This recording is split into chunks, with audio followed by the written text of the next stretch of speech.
በልዳና በሰሮና የሚኖሩትም ሁሉ እርሱን አይተው ወደ ጌታ ተመለሱ።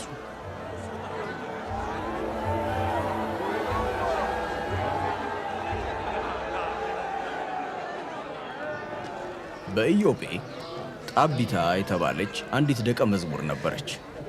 የስሟም ትርጉም ዶርቃ ማለት ነው። እርሷም ዘወትር በትጋት በጎ ነገር እያደረገችና ድሆችን እየረዳች ትኖር ነበር።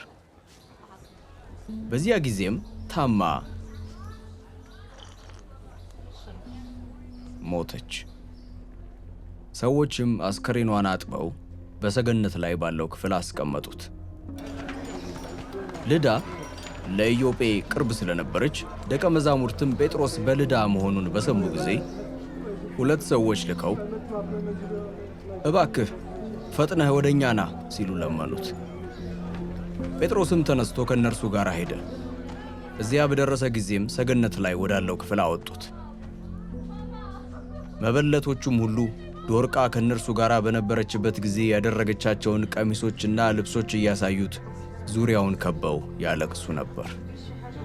ጴጥሮስም ሁሉንም ከክፍሉ አስወጥቶ ተንበርክኮ ጸለየ።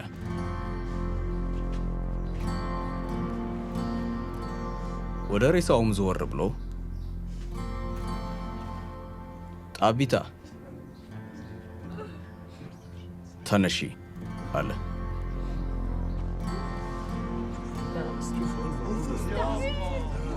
እርሷም ዓይኗን ገለጠች። ጴጥሮስንም ባየች ጊዜ ቀና ብላ ተቀመጠች። እርሱም እጇን ይዞ አስነሳት።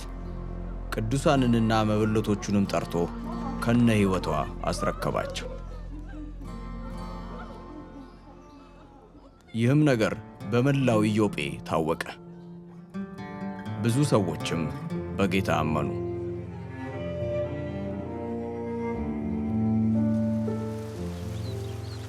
ጴጥሮስም ስምዖን ከተባለ ከአንድ ቁርበት ፋቂ ጋር በኢዮጴ ብዙ ቀን ተቀመጠ።